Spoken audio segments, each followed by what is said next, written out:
நாடாளுமன்ற தேர்தல் நம்மை நோக்கி வந்து கொண்டிருக்கிறது. இந்த மாதத்திலோ 10 நாளிலோ என்று சொல்லுவார்கள். தேர்தல் அட்டவணை வர இருக்கிறது. அந்த யுத்த களத்தில் என்ன செய்ய போகிறோம் என்பதைத்தான் இந்திய துறைகளிலே இருக்கிறோம். அருமையான தங்கள் மகன் ஓபிஎஸ் அவர்களை பார்த்துக் கொண்டிருக்கிறது என்ன முடிவெடுக்கப் போகிறார்கள் என்று சொல்லி அதிக நேரம் நான் எடுத்துக்கொள்ள விரும்பவில்லை. அதற்கு முன்னாலே இந்த மாவட்டம் அதிகமாக கூட்டத்தை சேர்த்ததா, தஞ்சை கடலை அதிகமாக கூட்டத்தை சேர்த்ததா, தேனியிலே மக்கள் எல்லாம் பொங்கி எழுந்ததா, இப்படி எல்லாம் ஒவ்வொரு மாவட்டத்திற்கும் தென்காசியிலே அலையில திறந்து நின்றதா, இப்படி போட்டி போட்டுக் கொண்டு இந்த தலைவரை மக்கள் மனத்திலே வரவேற்ற மாவட்ட செயலாளர்களுக்கும் கலைய நிர்வாகிகளுக்கும் நெஞ்சார்ந்த நன்றியை முன்னிலை சமர்ப்பிக்க வருகிறேன். நீங்கள் ஒரு மாபெரும் சரித்திரத்தை படைத்திருக்கிறீர்கள். ஒரு சிறிய 1.5 மாத காலத்திலே 35 வருவாய் மாவட்டங்களில் சுற்றி வந்திருக்கிறோம்.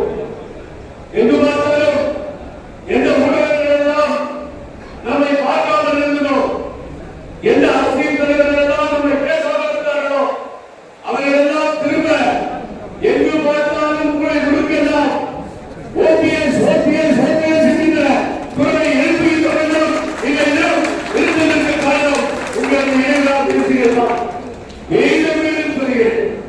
உங்களது உழைப்பை நீ போகவே போவார், அதை நம்பிக்கை போவார். உன்னை சொல்ல கடவுளிருக்கின்றேன். அம்மா அவர்கள் பெங்களூருக்கு வந்தார்கள்.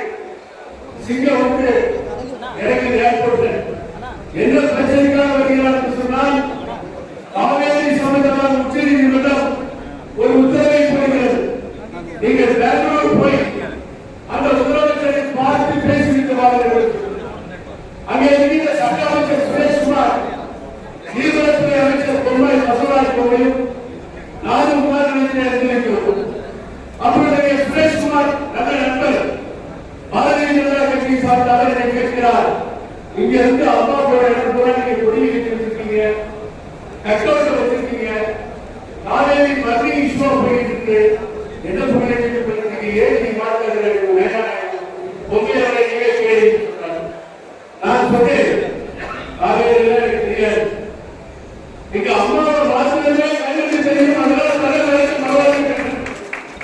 அப்படித்தான் 18 கிலோமீட்டர் ஓடி ஏற்பட்டு பரப்பன அகலாவரை கட்டமையின் கொடிகளையும் 20 நாள் கட்டியது தலைமையை வரவேற்று அங்க வந்து காவேரியில உட்கார்ந்த உடனே அம்மா சொல்றாங்க, அஸ்பெக்ட் சுப்ரீம் கோர்ட் டைரக்ஷன், நான் உங்களிடத்திலே தண்ணீர் கேட்கிறேன், கொடுக்க முடியுமா முடியாது, இளைஞர வார்த்தை சொல்லுங்கள் என்று கேட்கிறார்கள். அவர் இருபத்தி வழிக்கு பேசுகிறார். அம்மா கேட்கணுமா உங்களுக்கு கேட்டதுக்கு பதில் கொடுக்க முடியுமா முடியாதா, அதை வாசனை சொல்லுங்க. அவர் சொல்றாரு கொடுக்க முடியும். அம்மா சொல்றாங்க, இது உங்கள்கிட்ட பேசி பிரயோஜனம் வெளியே போட்டு வெளியே வருகிறார்.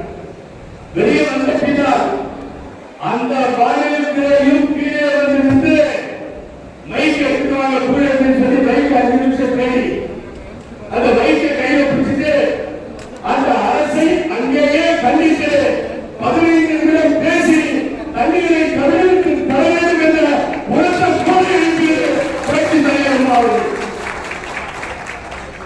ஏன் சொல்றா சில மன வழியை நான் கடந்து வந்த பாதையை பார்க்கிறோம்.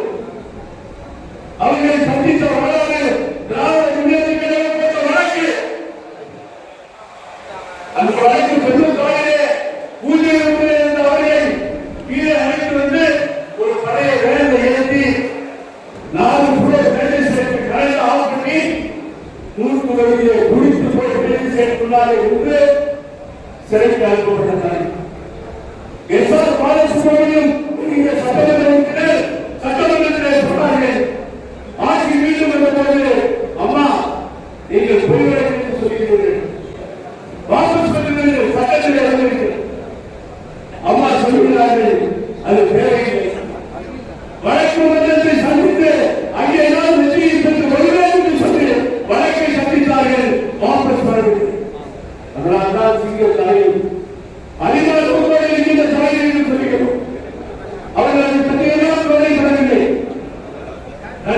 புதிதாக நீதிபதி கொடுத்தார்.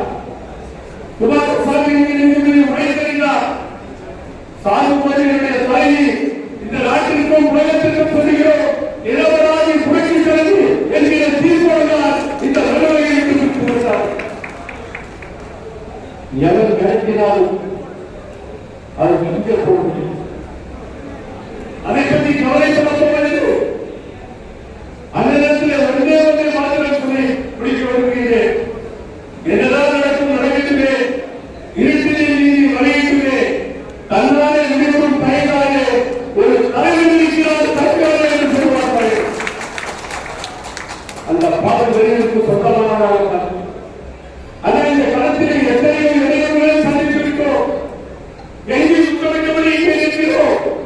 சொல்லவல்ல பொறுமைகள் எந்த காலகட்டத்திலும் துரோகி பழனிசாமி கூட்டத்திலும் இங்கே இருக்கின்ற யாரும் கைகட்டி நிற்க போவதே இல்லை. அந்த காலத்தில் அதை ஏற்றுக்கொள்ள போவதில்லை. அதைத்தான் சொல்கிறேன். பேரறிஞர் அண்ணாவின் போட்டியும் தந்தை பெரியார் திராவிட பாரம்பரியம் அதற்கு பின்னாலே புரட்சி தலைவர் எம்ஜிஆர் பாடல்களின் இந்த காலத்தில் உருவாக்கிய இயக்கம். இவர்களை எல்லாம் தலைவராக ஏற்றுக்கொண்டோம்.